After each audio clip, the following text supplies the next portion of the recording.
My name's Aziz, and I have been a professional guitarist prior to the pandemic for decades with bands like the Stone Roses, Ian Brown, Simply Red, Asia, Stephen Wilson, many groups, which probably qualifies me as a professional, I suppose, if you get paid in that way. But what this video is about the fact that, I'm 57 years old. Technology has moved forward so much. And you kind of either go with it or you stick to playing your vinyl. But I kind of embraced it, but found there were so many issues with what do I do to join this digital age, or sharing what I used to do, or I still do, but in a smaller way, which is to play music and to share that music and to record. Now, recording isn't what it used to be, because obviously we got digital recording for your getting your release ready. Well, let's not even talk about digital releases, but let's talk about how we're going to make content. See, you know that life is about content creation for most these days. Content creators, YouTubers, so forth. But what about, people like myself? We're not all Rick Beatos, who have and nothing wrong with that, because the guy has shown a direction and is super successful and shares really valuable information. And that's what I'm getting at, that even if you're in your loft or whatever room, you can actually make a video, that you can share information still, and especially about music. Now, that's what this is about. It's sharing information about music, and but how do we capture that? Now, it's a little bit complicated for those who make their lives complicated. I got good advice from friends saying the best camera you got is the camera you got, which is your phone. So it kind of begins there for me. I wanted to share some music and some playing and some equipment, but I thought, how do I capture this? How do I film this straight away? I didn't know what to do, where to start really. And I thought, well, I've got my phone. I could just record something with it, turn it around, just hold it in my hand and record it, and then edit it in some free software, which I use, which is called DaVinci Resolve. So I'm going to take that info off the phone, load into DaVinci Resolve, edit it, and then upload it to YouTube and wherever else I want to put it. So I suppose that's what this video is about. Here I am in my loft, and you can see that, I'm a guitarist first and foremost, as you can see by the collection. And that's not all of it. That's just the stuff I use here that I can fit in the loft. But this is actually about the video part, how I'm going to record stuff, and you can see by this setup, I've got a decent microphone, the latest mic release for probably Ford. If you were going to buy a decent mic, it'd probably be something like this, and this I can't even tell you what it is. But you know what, I'm going to put it down below, because you can do that in an edit. But yeah, there's a lot of people now probably going, it's a DM7 or something or other. Yeah, yeah, I bet it is. But so I got myself a decent USB mic, but in fact this mic allows you to plug an XLR in and record decent audio, which will go into, I'm going to show you my setup and my home setup. It goes into my digital mixer, a Yamaha MG12X UK, which was a mistake. I should have gone for something with subgroups on it, and I'll explain all that later. But I just want to start here. So I'm talking to not the webcam in my laptop, but again, my phone has come in handy. I use iPhones and I use Android, but my old phones, I've got a 3-year-old or whatever it is now, iPhone 10, iPhone X, which is great. The camera on it is superb. So I'm using that as a webcam, and I've got a camera connection kit to it, which has an HDMI, it's not the camera connection kit, but it's the one for the HDMI connection and the lightning port connection to charge the phone. And it's on a little stand. So that's my webcam at this moment. But I'm going to take another phone, or that phone, and I'm going to show you the rest of the setup.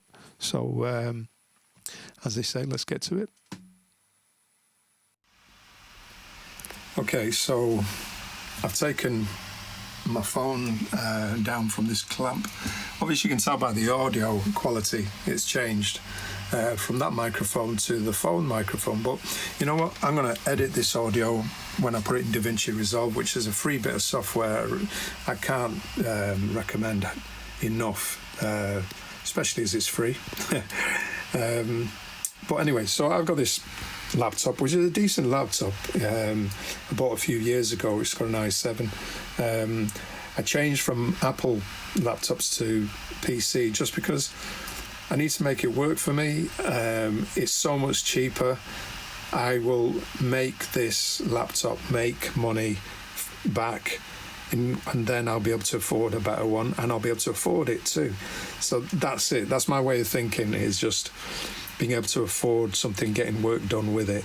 And my main software, as you can see, is OBS. I'm on this version of it. I don't know if you can see that on the screen or not. I'll try and get it in focus, but when you're trying to film a screen, it doesn't quite work. But anyway, let's leave that. I'm on OBS 27.1.3, 64-bit Windows. A basic setup, I've set up like... I have got one decent camera, which is an old camera that came out in 2014 and was like I did a lot of research and found that this camera, this A5100, was the go-to for YouTubers. Until obviously newer stuff came out, but the autofocus on it was brilliant. I'm recording in 1080p, so I'm not really, I don't need 4K, you know. I'm just trying to create interesting content for people, and I don't need to. I mean, it's a hard thing to do, to stop yourself thinking about quality as musicians and, you know, having the best gear. But that was a reasonable price before lockdown, because then the value just, you know, the price just shot up and everybody wanted one. And then I got a couple of angles, which I'm just going to change with keys here, up and down here. And that's my overhead. And that's an overhead camera, which is an old camcorder. And there's the back of me, which is, I was going to turn around and talk to that camera there, which is the Sony. That's me overhead, a cheap Panasonic, and that would be the webcam, the phone. So I got 3 cameras basically, which is a lot. I could just do with 2. I mean, to start with anyway. You know, if you're a professional in this field and YouTuber, then I get it, you know, having all those cameras and really high quality ones. But when it comes down to money, you know, if a decent camera for me is something about £400, which, you know, is not a lot of money in camera world. But anyway, so that's my main thing, is this laptop with the memory maxed out. It can only hold 16 gig of RAM, which I've maxed out. One of the cameras comes in on this USB 3 port. One's coming in on that USB-C port. And the other is coming in off a hub, which is shared. And the reason I've done that is because these buses, I believe, I could be wrong, but they are separate, so the data they carry isn't shared. And that was one of the issues I was having with recording on multiple cameras, was that they're power hungry, and they're sharing data by the line, so it's a big load on the laptop. So I find if you can separate them in this way, then the laptop doesn't seem to struggle as much, and having RAM maxed out, that really helps all the apps run, and also what the connections are doing as well. I do use the HDMI socket to connect to a monitor, which I'll show you in a second. So that's my main setup there, okay, and the USB hub. Now, the other main part of it for me is this mixer. So I've got one of these, so that's where my phone was connected, how my phone was connected. HDMI, lightning power cord, and that connects to the phone. And this would run to the laptop into the USB there. But obviously, what you need to do to capture video from HDMI are these capture cards, video capture cards. Now, so many on the market. Now, I run two kinds. First of all, there's these branded quality items. Right, these are, if I can turn them around, maybe there's another one I can show you. No, I'll do this one for now. Hey, that's what it is. It's a Camlink 4K, all right? Really high quality video capture card. I got two of those because I bought them second hand, that people were selling online and buying the more, upgrading basically their Elgato setups. So these were going at a reasonable price. They were about 110, 120 quid. But I'm also using these, which are these generic kind of no brand, kind of made in China. Well, as a lot of things are anyway, but they're kind of coming out of a factory with no brand on them or anything. And they capture 1080p. I thought, I got that for £7. That would be 120 retail. But I ended up buying another one of these for the third camera, because when you're using these, you get screen glitches, flicker, all the rest of it, the color correction and so forth. And you know, the people who know about filming would tell you, go into detail. That doesn't bother me so much as long as I've got a half decent picture. But if you've got screen jitter and there's glitching going on, it kind of does disrupt the information. So I invested, shall we say, in two decent Elgato 4K cards. That's the back of it. And maybe later on I'll upgrade. So there you go. That's the way the cameras are coming in, via these two of these and this one here, which I'm only using it for the what would be my webcam, the phone, whereas the two Elgato's video capture cards are doing the overhead.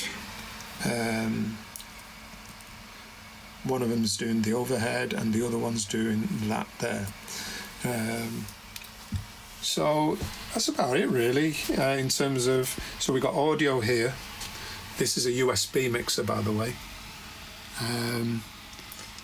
I've got various things input, the microphone, I've got the guitar coming in, and two channels there, stereo, and then it's got the, what would be the computer coming back in USB, from the USB, and you can monitor that or you can send it back through again. So it's a USB mixer. Basically everything's going, all the audio is running through this as a device, one channel, one stereo USB channel. Okay, so there's my other phone, which is an iPhone 6S, which is obvious to people that know iPhones because it's got a headphone socket. It's really useful. That would normally be a webcam for me, or a free device as another camera. Now, monitor-wise, I've got these beauties, these Genelecs, in each corner of the room, which is superb. They're superb. Genelecs, you just can't go wrong with them. These whopping big monitors are really old monitors that go with this old Intel Mac, probably like 2005. But it's a workhorse. I do all my Pro Tools audio editing on it. But amplifier-wise, this is my amp, the Line 6 HX Stomp, because in a small room like this, I can't plug an amp in, and yes, I could attenuate it and so forth, but it's, for me, I may as well just use an amp sim. like in HX Stomp, and store the presets. So there's my main amp going into my mixer. Everything ends up in OBS, which you just set. You know, you start recording, it will capture, and you can flick. So here's my 3 scenes, you know, the 3 video cameras that I'm using. But what I've done is, what I was about to do actually, this is a Bluetooth MIDI controller called AirStep, Xsonic, by a Chinese company called Xsonic. It's not only Bluetooth connected to the laptop, but it's also sending HID commands, which is the same thing as the QWERTY keyboard telling the app to change scenes up here, you know. And rather than pressing those, I've assigned hotkeys. I've assigned hotkeys within, so we can go, you would go into settings, yeah, and then you can see it there, hotkeys, and then just scroll up. So there's the overhead, and you can see that I've assigned switch to scene when you press Z, and the Sony camera when you press A, and the phone when you press S. And that's how you would assign the commands. Okay. And then those switches, hopefully, when I run this, those first 3 switches will change scenes. And the reason I want to do that is it's Bluetooth, so it can go anywhere. There's a little Bluetooth aerial. I'm going to be facing this camera here. So there's my other 2 cameras, and here's my guitar setup.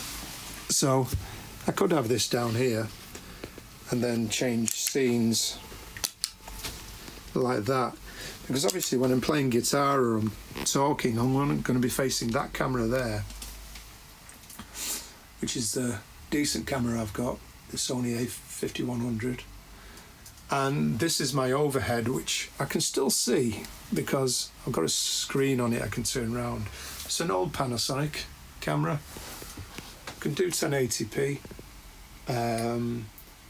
It's years old, but it's got a mini HDMI socket on it, which means I can use it as a virtual camera with clean HDMI. Now, the one thing that I did learn about video is you don't want all the information on the screen, you know, that pause there and the icon in the corner and other text.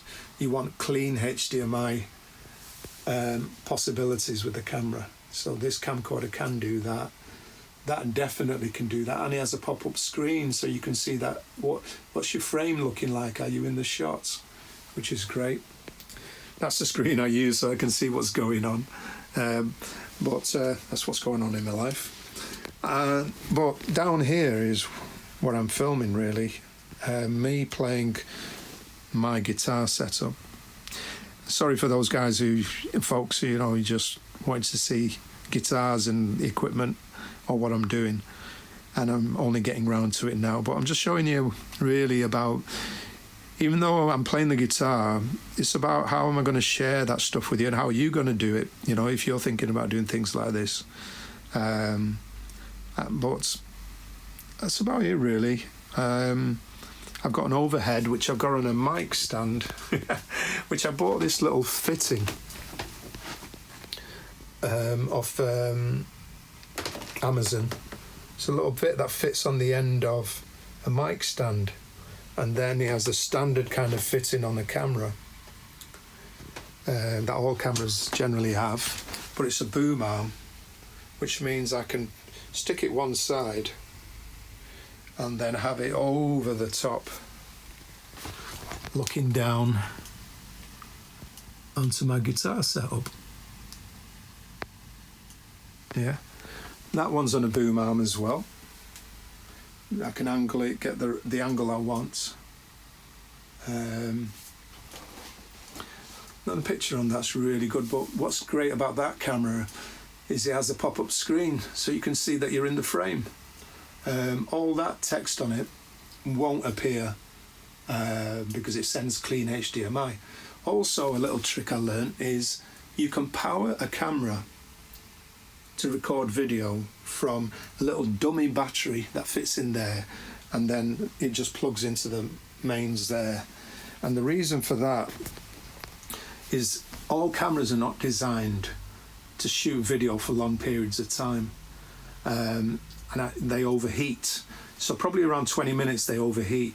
But if you put a dummy battery in and run an external power supply, all the heat is on the outside of the camera, in the power supply, in the transformer, and the camera won't overheat, and you can run this all day long shooting video in a fixed position, obviously, and then put your battery in when you got to go somewhere to record something.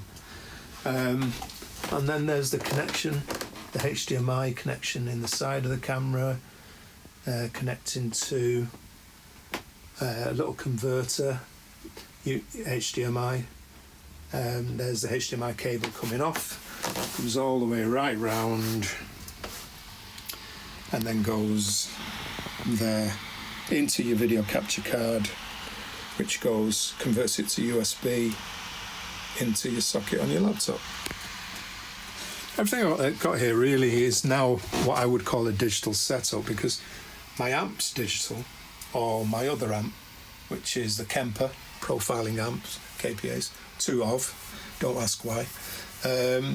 So they're digital. My mixer is digital. I'm using the USB in and out from it. The only thing about the mixer is it's a beautiful mixer. They have compressors on those main channels, enough XLRs, concentric,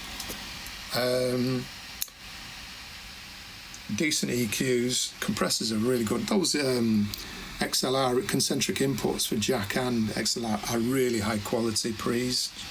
He has built-in effects, which is good. Enough channels really, but the problem with it, I didn't want faders, I wanted dials instead, knobs like this. But the problem is it doesn't have, so there's your monitoring section, but there's no there's no subs to this really. You can't group these channels and then send one mix for monitoring and then send the other somewhere else, which was my mistake. But hopefully you won't make that mistake. You can get the one with the faders, that's good, and get with the subgroups on it. That's really helpful for a home setup like this. And then that's about it really. Axe of choice at the moment is this line Tuxedo, which is going into this pedal board. In a next video I'll explain to you what this pedal board's about. There's some new kit acquired and some very old kits. That's actually John Squire's, one of his old fuzz faces, so gives you a clue to this setup.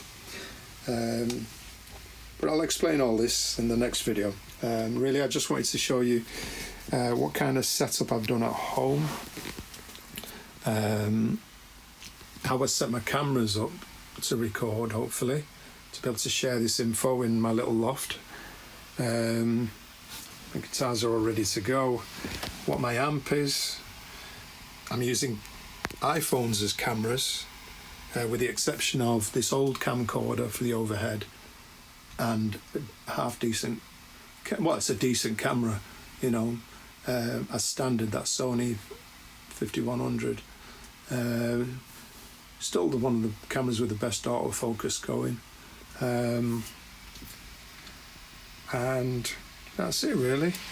Makes it all running into the laptop. So to kind of, like I said, to give your laptop a break so that it can cope with this info that's coming in, try and work out, you know, so that they're not sharing the same data bus. I'm using the USB 3 port on this side. There's 2 there and a USB-C, but I'm using the USB-C for one of the cameras, the best one. That's the mixer. The other one's the USB port, or the other way around, I can't remember. And the USB port, although it's got 4 drives in it and a charger part and some other things, I'm only running one camera through that. And that's more or less it. I just hop back over, obviously, to the webcam. I put my phone back on that stand. Just on a mini camera stands. They're not that, quite budget tripod type things. I just bought a fitting that could clamp a phone, a mobile phone, to a standard camera tripod. Again, Amazon. But I hope you got something out of that, because maybe you're doing the same thing, or you're wondering, can I do more than one camera? And I'm actually making the mistake again that I'm making my life complicated, but I'm a person who likes to make his life complicated. But the thing is, if you do want to run more than one camera, then obviously you need more than one video capture card. And then you start thinking about an A10 Mini Pro, but that's a lot of money. To buy a video capture card, even a decent one like Elgato, yes, they're about 120, but second hand, and there's plenty of people upgrading and selling their old Elgato 4K cards, and you can pick them up maybe 60, 70 pounds, 80 pounds, I think is reasonable, which is what I did. So I bought 2, like I said, and I got those generics. I wanted to try them to see if the £7 card can still do the job, and they can. Unbelievable, really unbelievable. But I did have some reliability issues and this glitching and so forth, and maybe that was more about the laptop not being set up right, as in like not enough RAM in the machine, the sharing of ports, the USB bus. Hub, sorry, not the bus, the hub, whether that was causing issues, cramming everything through that one port. Once I find those out, it seems to be behaving itself, but there's still little signs of glitching. And that's it, really. I mean, this view you're seeing right now from the phone is actually going into, I'll just check it, it is going into the HDMI capture, the video capture card, which is the Chinese generic. So I do recommend them. £7, you can't go. Well, I mean, I got it for 7. Some places sell them for 20, some sell them for whatever, but they're that cheap and cheerful. They're brilliant. I mean, the conversation is whether you need to think about 4K, but I think once you start to send your videos or stream to places like Facebook, for instance, then there's not much point in 4K. And file sizes, that's the other issue for me, is because like I've got a laptop, but they do struggle with large files. So what I've done is working in 1080p, my file sizes are not as big as 4K. And the audio quality, I edit the audio anyway in DaVinci Resolve, which has got Fairlight, which is fantastic for audio guys. You can really get into the audio, gating, compression, plugins. You can bring in your third-party plugins. So that's it for me. The video and the audio. I want to be able to play. I want to be able to show you different things of what I'm doing, but at the same time, like I said, just bring this back in. I bought this AirStep by Exonic, and this is one version where it's only Bluetooth, right? It has no other peripheral connection points, whereas this is the AirStep Lite, as you can see. Brilliant piece of kit, and it's a rechargeable battery internally and lasts forever.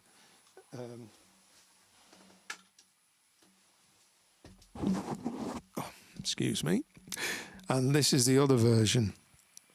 This is the full-blown Big Daddy Bluetooth with all those ports on it for midifying things, which use conventional expression pedal sockets, and then foot switch outputs as well for like switching channels on amps and whatever else you can think of. It's Bluetooth, it's rechargeable. There's so many things to these. I'm just trying them out, seeing if it'll solve my problems. And I'm finding that controlling a laptop, for instance, you know, the QWERTY keyboard commands, HID commands they're called, comes with an app for your phone. I mean, I would use that in a different way, but that other one, which is cheaper, can be used to control the laptop, which is what I'm doing. That's about it, really. I must have said that a few times, but it's the first time I've actually, instead of playing the guitar, gone through this setup sharing of, you know, what does a person do when he's at home now? You know, can't go out doing as many gigs. I can't play abroad for various reasons. And a lot of the work is at home. Or I'm thinking about, well, I could do content creation with music. I actually like doing that. And, you know, I'm 57. Can I learn something new? Yes, of course, you can. If your mind is open and you want to, then you will. It depends on your time, really, what you're spending your time with, what you're doing these days. But, you know, this isn't irrelevant just because of my age. It's actually really handy for me being able to make content which has my experience and knowledge of touring with bands for decades and what I've learned, and then new equipment that comes along which solves issues of problems we had in the past. You know, as I showed you, for instance, if I just switch that overhead on, you can see that I've got a fuzz face, an old fuzz face, Dallas Arbiter fuzz face there, and next to it the new Benson germanium fuzz. Now the old issue used to be that these fuzz faces, you know, even though mine's got a light on it, you couldn't have buffers before them. They needed to see the guitar, and you could use a guitar volume to bring down the fuzz, the amount of fuzz, and gave you a beautiful clean sound. But you couldn't have things like these things which had buffers unless they were true bypass. But when you switch them on, the buffer will still affect the sound. Whereas this new germanium fuzz by Benson, it's very clever. It thinks it's seeing a guitar right at the front end. It deals with the issue of buffers. It's got an impedance control which makes it sound like you're turning the guitar volume down. It's really reactive to the guitar. It's almost like it's part of the guitar amp setup, and still gives you two transistor fuzz sound. Obviously, this sound here is, for me, is the most unique, but this is such a beautiful, unique sound in itself that it's just another fuzz for me. But you see, that issue has been solved recently by somebody, I think his name's Chris Benson, who created this pedal. And if you can't see my cursor, then it's in the top right hand corner of the screen next to the fuzz face. So, you know, people like me and older people have been waiting for somebody to create a fuzz with germanium transistors that would react to having a wah pedal. I've got this AMT wah in front of it, which is, for me, is the best sound. I don't really like having it after the fuzz. I want to have the wah before the fuzz. I want to have some other things before it too. But at the moment, what I've had to do is, you can see this fuzz face, the blue fuzz face, has been set up with this Keeley looper. So the fuzz face is sat in the loop of the looper. And I have to switch the looper on and off to physically switch the fuzz face out of the circuit via relays. But the fact that it solves that issue, go back to my phone, there you go. You know, this day and age, there are some beautiful answers to age-old problems. And I'm dealing with the problem of, I'm sat in this room thinking, how do I make content? And I'm just showing you my way. which isn't too expensive away. You know, I'm not sat here with £2,000, £3,000 cameras. Most expensive camera I got is 400 quid, and that was a few years ago. And it's probably gone down in price because there are new ones out now which do similar things, or at least do what it does. I invested in a decent memory card for it, and that's about it, really. Good headphones for monitoring, good monitors for when I can use them. Obviously, you don't want to get feedback loops for audio, so you've got to use headphones. If you've got any other questions or advice, you know, what you're doing that could help me and myself, then just drop something, you know, below. As they say, you know, even get the jargon down. But it's been enjoyable to share this with you anyway. So signing off for now. Cheers.